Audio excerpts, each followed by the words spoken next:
Take a look at this shot. With no other information, what kind of movie would you think it comes from? A drama? A thriller? What kind of tone would you think it's trying to capture? Maybe something melancholy or suspenseful. If I told you it comes from a movie about death, would you believe me? Why? Is it because of the large shadow on the right, the curtain limiting the light in the room, and the empty space in the middle? You see, when you make a movie with intention, even a still image can evoke emotion, contributing to the same goals as the overall film. But what happens when you get more information? What would you think about this shot if I told you that it comes from the same movie as this shot, and this shot, and this shot? Let's say they all come from a drama. How do they make you feel? Now let's say they come from a science fiction film. Does that change anything? Now what if I tell you that they all come from a horror movie? Based on these images, that probably just feels correct. But have you ever considered what makes something a horror movie? What defines the genre? Of course, you can just look up a movie on Google and it'll tell you where it belongs, but imagine for a moment that a movie simply started playing on a screen in front of you, giving you no outside information of its intentions for the audience, no indication as to how each scene should affect you, whether you should feel fear or happiness or catharsis. How would you know it's a horror movie? Is it the content, the presence of blood and ghosts? Maybe, but would you consider The Lord of the Rings: Return of the King a horror movie? That movie has both of those things. Maybe it's the music. Okay, but what if that music feels like it could fit just as easily in a drama or an action movie? Or what if it just doesn't have any music at all? Would you say a song like this belongs in a horror movie?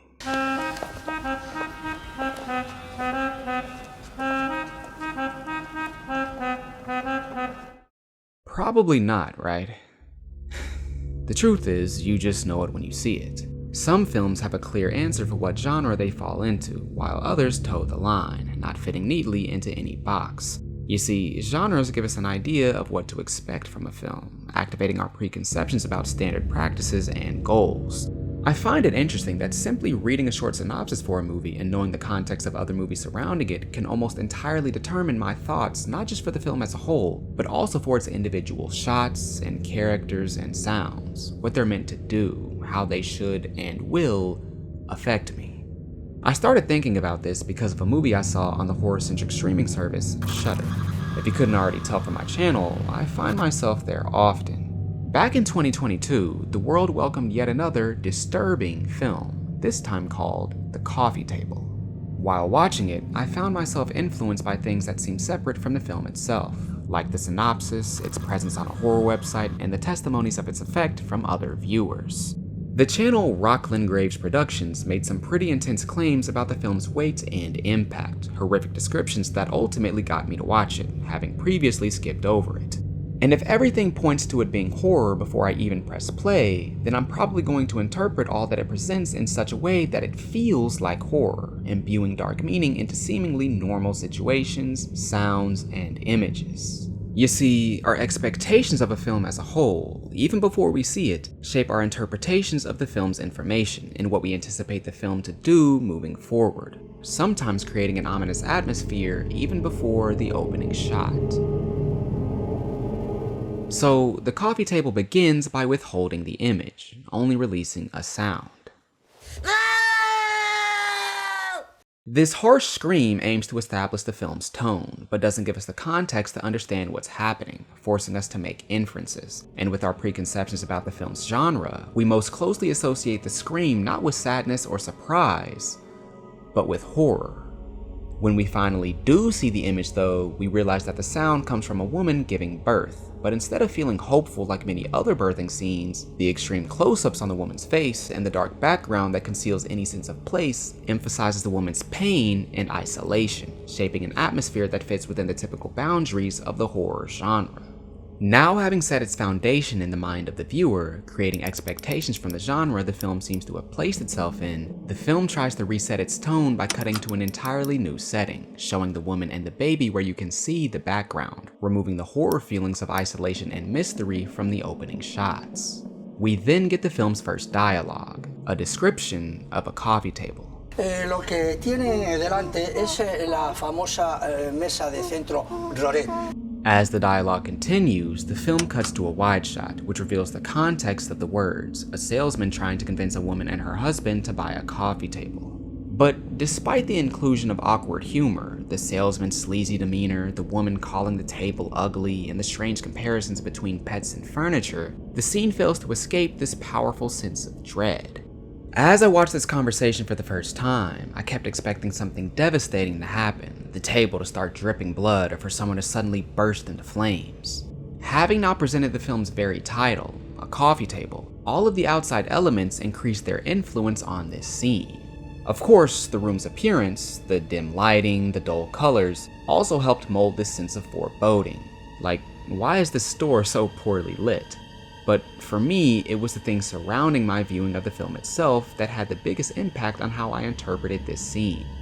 Due to the film's title, I believed that a coffee table would be important, and because of a review, I thought that the film would be disturbing, and since it appeared on a certain streaming service, I thought that it would have horror elements. So when I saw a salesman trying so desperately to sell this strange table, I gave it attributes I'm not sure that I would have if the film had spontaneously started playing in front of me. I credited the strange angles of the salesman and the repeated cuts to the table to some supernatural power, but after having seen the film, I now question how much these choices simply aim to stress the importance of the table instead of establishing a kind of spirit within the table that causes bad things to happen. At first, I expected it to have a similar impact to the corpse in the autopsy of Jane Doe, but now I'm not sure it does. The only music in this scene comes from inside the store itself, a quiet, repetitive sound that pairs with a person shopping for candles, not with someone about to sacrifice a teenager to elder gods or a man making his way through one of Jigsaw's mutilating traps. If these shots had been accompanied by some low humming sounds or shepherd's tones, the intention would have felt much more clear. Instead, the scene ends by lowering the camera towards the table, playing music that, on its own, would feel happy, not ominous.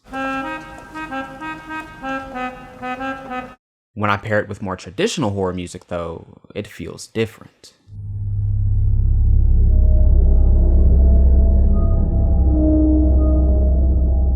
But despite the original music not feeling threatening, I still felt threatened by the coffee table. And while I'm sure that the things inside the movie, the characters talking about it and the camera's emphasis on it, also contributed to that feeling, I think the things outside had an even bigger impact, alluding to its importance and influence before I even started watching it. But how can I tell how differently I'd have reacted if the film had had some other title or if I had started watching it without any indication of its genre? I can't. There's no way for me to separate my actual experience from some fake experience of not knowing it's a horror movie. I know it's a horror movie. I knew it was a horror movie, and anything I say about how I think I would think or would have thought if I didn't know or hadn't known it was a horror movie is nothing more than theoretical. I'm simply looking at what the film presents and measuring that against my own experiences, hoping to understand why I think what I think, how all of the factors, not just those inside the film, influence the feelings a film can evoke, and how effectively they can do so. And these questions simmered in my mind as I continued to make my way through the opening act. So when they go back home and start reassembling the table, even without some overt inclusion of anything supernatural or explicitly horrific, that sense of dread still lingers. The film simply cannot escape what surrounds it, forcing upon it a sense of tension that permeates every moment. And then, the baby starts crying, adding yet another element that signifies discomfort, contributing to this uneasy atmosphere. Desperate to determine how the scene will end, I continued to ask myself questions, framing them around the context of the film perhaps even more than the elements within the film. Is the table supernatural? Will the table cause the man to do something terrible? Is this just the first example of many? But then we get this shot. And with all that I've said since I last showed it to you, I'm sure your feelings on it have changed. Looking at it now, we see the same things, but understand more that surrounds it. Inside the shot itself, the camera doesn't seem focused on anything in particular, instead capturing a narrow area forward, far removed from the action, from the man trying to calm the baby. But as the crying continues, the camera pushes ever so slightly forward, creating a subtle sense of anticipation, like it's trying to reveal something. And every time the man moves off screen, our only access to the baby and the man is the sound, that discomfort. And as the man talks to the baby, I impose my expectations of the genre onto his words. When he says, "I'll eat you," I actually expect him to do it, believing the table has some malevolent effect on his mind. But then he continues moving out of view, making us guess what's happening, with our only evidence being the previous moments in the film, the images and sounds in this scene, and what we believe about the movie. But maybe those beliefs are wrong. Maybe we've been misled.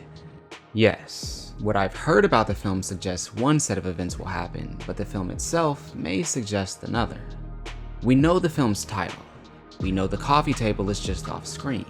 We believe it's a horror movie. And when you combine all of those things, what happens next?